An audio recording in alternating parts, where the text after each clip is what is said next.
നമസ്തേ, ഞാൻ സിന്ധു സതീശൻ. ഞാൻ നിങ്ങളുടെ സ്വന്തം സിന്ധു സതീശൻ. ഇന്ന് നമ്മുടെ ഏഷ്യാനെറ്റിൽ ബിഗ് ബോസ് 7 അല്ലേ, 7 പണിയൊക്കെ കൊടുക്കുന്നു പറഞ്ഞിട്ട് നല്ലൊരു എപ്പിസോഡ് ആരംഭിച്ചിട്ടുണ്ട്. ഇതിൽ കുറേയേറെ ആൾക്കാർ വന്നിട്ടുണ്ട്. അതിൽ എനിക്ക് അറിയുന്ന ആൾക്കാരൊക്കെ ഷാനവാസ്, അതുപോലെ തന്നെ രേണു സുധി, പിന്നെ ഗീതാഞ്ജലിയിൽ ഗീതു, വേറെ ആരാണ്, അനു, ഇവരെയൊക്കെ നന്നായിട്ട് അറിയാം. ബാക്കിയുള്ളവരൊക്കെ നമ്മൾ പരിചയപ്പെട്ട് വരികയും ചെയ്യും അല്ലേ. പിന്നെ അതിലൊരു പയ്യൻ വന്നിട്ടുണ്ട്, ആര്യ എന്ന് പറഞ്ഞ പയ്യൻ വന്നിട്ടുണ്ട്, നല്ല ഭംഗിയുണ്ട് കാണാൻ വേണ്ടിയിട്ട്. പിന്നെ അവരുടെയൊക്കെ പെർഫോമൻസ് എങ്ങനെയാണെന്ന് ഇനി വരുന്ന ആളുകളാണ് നമുക്ക് അറിയാൻ പറ്റും അല്ലേ. അല്ലാതെ ഇന്ന് അവർ വന്ന ഉടനെ തന്നെ പിന്നെ ഭയങ്കരമായ ഒരു ആൾക്കാരൊന്നും നമുക്ക് പറയാൻ പറ്റില്ല. പിന്നെ അതുപോലെ ഒരു മുടിക്കാരൻ, പേര് മറന്നു, കണ്ടിട്ട് അല്ലേ, കണ്ടിട്ട് അവരെ പെർഫോമൻസ് കണ്ട് തഴക്കവും പഴക്കമൊക്കെ വരട്ടെ, അപ്പോൾ നമുക്ക് ഒരാളെ മനസ്സിലാവും. ഞാൻ ഈ ബിഗ് ബോസ് ആദ്യമായിട്ട് കാണാൻ തുടങ്ങിയത് ഈ അഖിൽ മാരാറിൻ്റെ ആ ഒരു സീസണിലാണ്. അതിനു മുമ്പേ റോബിൻ്റെത് ഏറ്റവും ലാസ്റ്റ് മറ്റേ റിയാസുമായിട്ടുള്ള എന്തോ ഒരു പ്രശ്നം ഉണ്ടായില്ലേ, ആ സമയത്ത് കണ്ടിട്ടുണ്ടായിരുന്നു. അത് കഴിഞ്ഞിട്ട് ഞാൻ അഖിൽ മാരാറിൻ്റെ ആ സീസണിൽ ഞാൻ ഫുള്ളായിട്ട് കണ്ടിട്ടൊന്നുമില്ല, കുറച്ച് ഭാഗം മാത്രമാണ് കണ്ടിട്ടുള്ളത്. പിന്നെ എനിക്കങ്ങനെ കുത്തിയിരുന്ന് കാണാനുള്ള ടൈമൊന്നും ഉണ്ടായിരുന്നു. നിങ്ങൾക്കൊക്കെ അറിയാം, എന്നെ അറിയുന്നവർക്ക് അറിയാം. ഞാൻ ബാംഗ്ലൂരിൽ ഏട്ടൻ്റെ കൂടെ പിന്നെ ഷോപ്പിൽ വർക്ക് ചെയ്യുന്ന ആളാണ്. അപ്പോൾ എനിക്കങ്ങനെ സമയം കിട്ടാറില്ല. ഇന്ന് ഞാൻ ഏതായാലും ഈ തുടങ്ങിയത് മുതൽ ഫുള്ളായിട്ട് കണ്ടിട്ടുണ്ടായിരുന്നു. മോഹൻലാലിൻ്റെ ഓരോ പ്രാവശ്യം കാണുമ്പോഴും ഒരു സന്തോഷമാണല്ലേ, മോഹൻലാലേട്ടനെ കാണുമ്പോഴൊക്കെ ഒരു സന്തോഷമാണ്. പിന്നെ ഞാൻ ഏറ്റവും കൂടുതൽ വെയിറ്റ് ചെയ്യുന്നത് ബിഗ് ബോസ് ഉണ്ടാകുന്ന പറയുമ്പോൾ തന്നെ ഈ രേണു സുധി ഇപ്പം സോഷ്യൽ മീഡിയയിൽ ഏറ്റവും കൂടുതൽ വൈറലായിട്ടുള്ള ഒരാളാണ്, ഏറ്റവും കൂടുതൽ തെറി കേൾക്കുന്ന ഒരാളാണ്. അതുപോലെ തന്നെ നേരെ ഓപ്പോസിറ്റ് ഈ രേണു സുധീനെ സപ്പോർട്ട് ചെയ്യുന്ന ആൾക്കാരുണ്ടല്ലേ. പിന്നെ എൻ്റെ അഭിപ്രായത്തിൽ രേണു സുധി ഇപ്പോൾ പിന്നെ എന്താ പറയുക, സോഷ്യൽ മീഡിയയിൽ വന്നിട്ട് ഇങ്ങനെയൊക്കെ ചെയ്യുമ്പോൾ ആരും ഉപദ്രവിക്കാത്ത ഒരു സംഭവമാണല്ലേ. നമുക്കൊന്നും ഒരു പ്രശ്നമൊന്നുമില്ല അവരങ്ങനെ ചെയ്യുന്നതിന്. പിന്നെ ഏതൊരു പെർഫോമൻസും ആസ്വാദനം എന്നൊരു സംഭവം കൂടിയുണ്ട്. നമുക്ക് ആസ്വദിക്കാൻ പറ്റാതെ നിൽക്കുമ്പോഴാണ് നമുക്ക് എതിരഭിപ്രായം വരുന്നത്. അത് ചിലപ്പോൾ നെഗറ്റീവ് കുറച്ച് ഹാർഡായിരിക്കാം. അത് ഓരോ വ്യക്തികളുടെ വ്യക്തിത്വം പോലെ അല്ലെങ്കിൽ അവരുടെ പെരുമാറ്റം പോലെ ആയിരിക്കും ആ ഒരു അഭിപ്രായം ഉണ്ടാവുക. അതൊക്കെ പോട്ടല്ലേ. എന്തായാലും രേണു സുധി എന്താണ് ലക്ഷ്യം വെച്ചത്? നമ്മുടെ ഭഗവാൻ ശ്രീകൃഷ്ണൻ പറഞ്ഞതുപോലെ മാർഗമല്ല ലക്ഷ്യമാണ് പ്രധാനം എന്ന് പറഞ്ഞതുപോലെ രേണു സുധി എന്തൊക്കെ കളിച്ചിട്ടായാലും അവർ എന്താണോ ലക്ഷ്യം വെച്ചത് അവിടെ എത്തിക്കഴിഞ്ഞു. അവർക്ക് എവിടെയാണ് എത്തുന്നത് അവരവിടെ എത്തിക്കഴിഞ്ഞു അല്ലേ.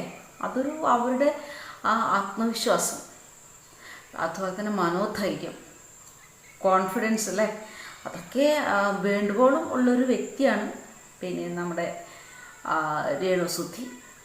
എല്ലാവർക്കും നല്ല വിജയാശംസകൾ നേരം അല്ലേ. എന്തായാലും നമ്മളെപ്പോലത്തെ പ്രേക്ഷകർക്ക് എന്താ പറയുക, ചിരിക്കാനും ടൈം പാസൊക്കെയാണ് ഈ ബിഗ് ബോസ് എന്നുള്ളത്. പിന്നെ ലാസ്റ്റ് ടൈമിൽ ആരാണ് വിജയിച്ചത്? ജിൻഡോ എന്ന് പറഞ്ഞിട്ടുള്ള ഒരു വ്യക്തിയായിരുന്നു. പിന്നെ ഞാൻ പറയുന്നത് ഇപ്പം ഇതിനു മുന്നേ വിജയിച്ച റോബിനായാലും അതുപോലെ തന്നെ നെക്സ്റ്റ് വിജയിച്ച അഖിൽ മാരാറായാലും ഇപ്പോഴും സോഷ്യൽ മീഡിയയിൽ ഇവർ രണ്ടുപേരും തരംഗം തന്നെയാണ്. അതിൽ യാതൊരു പിന്നെ സംശയത്തിനും അല്ലേ, ഒരു തർക്കത്തിനും ഇടവരാത്ത അല്ലെങ്കിൽ തർക്കിക്കാൻ പോലും പറ്റാത്ത ആ ഒരു നഗ്ന സത്യമാണ് അഖിൽ മാരാറും അതുപോലെ തന്നെ റോബിനും. പക്ഷെ അതിന് ശേഷം വന്ന ജിൻഡോ എന്ന് പറഞ്ഞ വ്യക്തിയെ നമുക്ക് ഓർമ്മയേ ഇല്ല അല്ലേ.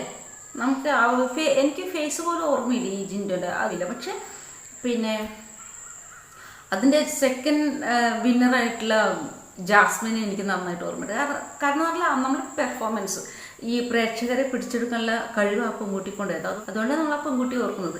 ഇന്നിപ്പോൾ ഈ ബിഗ് ബോസ് തുടങ്ങുമ്പോൾ എന്നെപ്പോലെ തന്നെ കുറേ ആൾക്കാർ രേണു സുധി എന്ന ആ ഒരു കലാകാരിയെ അല്ലേ, സോഷ്യൽ മീഡിയ തരംഗത്തെ പ്രതീക്ഷിച്ച കുറേ ആൾക്കാരുണ്ടായിരുന്നു. അവരുടെ പെർഫോമൻസ് എങ്ങനെയായിരിക്കും, പിന്നെ അവരുടെ ഇനിയില്ല മുന്നോട്ടുള്ള അവരുടെ ആ ഒരു തനതായ സ്വഭാവം എങ്ങനെയായിരിക്കും എന്നൊക്കെ കാണാനുള്ള ആകാംക്ഷയുണ്ട്. നിങ്ങളെപ്പോലെ തന്നെ ഞാൻ ആകാംക്ഷയുടെ കാത്തിരിക്കുന്നൊരു വ്യക്തിയാണ്. ഈ ബിഗ് ബോസ് എന്ന് പറയുമ്പോൾ രേണു സുധി, അതിനപ്പുറത്തേക്ക് എൻ്റെ മനസ്സിൽ ഒരു വേറൊരു മത്സരാർത്ഥി മനസ്സിലേക്ക് വന്നിട്ടില്ല എന്നതാണ് സത്യം. കാരണം കുറേ നാളായിട്ട് രേണുസുധി ബിഗ് ബോസിൽ വരുന്നുണ്ടെന്ന് പറഞ്ഞിട്ട് ഭയങ്കര സോഷ്യൽ മീഡിയയിൽ വിമർശനങ്ങളും സപ്പോർട്ടും അല്ലേ. മഞ്ജു വാര്യർ വരെ സപ്പോർട്ട് ചെയ്തിട്ടുണ്ടായിരുന്നു രേണുസുധിന്. എന്തിനാണ് അവരെ അങ്ങനെ പറയുന്നത്? അവരങ്ങനെ പറയാണ്ട് പാടില്ല, അവർ ജീവിച്ചു പോയിക്കോട്ടെ. അത് തന്നെയാണ് എൻ്റെ അഭിപ്രായം. അവർ ജീവിച്ചു പോയിക്കോട്ടെ, നമുക്ക് ആർക്കും ഒരു കുഴപ്പമൊന്നുമില്ലല്ലോ അല്ലേ. ആർക്കും കുഴപ്പമുണ്ടോ? നിങ്ങൾക്ക് കുഴപ്പമുണ്ടോ? നമ്മൾ വേണ്ട എന്ന് വിചാരിക്കുന്ന ഒരു സംഭവം സ്കിപ്പ് ചെയ്ത് പോകണം. ഞാനൊക്കെ അങ്ങനെ പഠിച്ചിട്ടുണ്ട്. നമുക്ക് ഇഷ്ടമല്ലെങ്കിൽ നമ്മൾ സ്കിപ്പ് ചെയ്യാം, അത്രമാത്രം മതി. അവർ തെറി വിളിച്ചതിനെ കൊണ്ട് നമുക്ക് എന്താണ് കിട്ടുന്നതല്ലേ. പിന്നെ ഈ കമൻറ്റ് എന്നുള്ളത് വരുമാന മാർഗമാണ്. ചിലപ്പോൾ നിങ്ങളെ ഓരോ കമൻറ്റും അവർക്ക് വരുമാനത്തിൻ്റെ സ്രോതസ്സായി മാറും. അതും നല്ല കാര്യം തന്നെയാണ്. എന്തായാലും ബിഗ് ബോസിലെ എല്ലാ കണ്ടസ്റ്റൻറ്റിനും ആശംസകൾ, അഭിനന്ദനങ്ങൾ. അവിടെ എത്തിച്ചേരാനുള്ള ഒരു പാത അവർക്ക് തുറന്നു കിട്ടിയതിൽ അത് മഹാഭാഗ്യമാണ്. ഇപ്പോൾ ബിഗ് ബോസിൽ വരുന്ന ഓരോ വ്യക്തികളെയും ലോകം നോക്കുകയാണ് എങ്ങനെയാണ് അവരുടെ പെർഫോമൻസ് എന്ന് അറിയാൻ വേണ്ടിയിട്ട്. അപ്പോൾ നിങ്ങളെപ്പോലെ തന്നെ ഞാനും കാത്തിരിക്കുകയാണ് ബിഗ് ബോസിൻ്റെ നെക്സ്റ്റ് എപ്പിസോഡിന് വേണ്ടിയിട്ട്. പിന്നെ അപ്പോൾ നെക്സ്റ്റ് എപ്പിസോഡിന് വേണ്ടി നിങ്ങളെപ്പോലെ തന്നെ ഞാനും കാത്തിരിക്കുകയാണ്. നല്ലൊരു തുടക്കം തന്നെയായിരുന്നു, വളരെ സന്തോഷകരമായിരുന്നു. എനിക്ക് ആ മുടിക്കാരൻ്റെ ഡാൻസ് വളരെയേറെ ഇഷ്ടപ്പെട്ടു. പിന്നെ എന്താ പറയുക, അപ്പോൾ ബാക്കി എൻ്റെ അഭിപ്രായങ്ങൾ നാളത്തെ എപ്പിസോഡ് കഴിഞ്ഞിട്ട് ഞാൻ എൻ്റെ അഭിപ്രായം കൃത്യമായിട്ട് പറഞ്ഞിരിക്കും. ഓക്കെ, അപ്പോൾ മറ്റൊരു നല്ലൊരു വീഡിയോ ആയിട്ട് ഉടൻ തന്നെ എല്ലാവർക്കും ബൈ.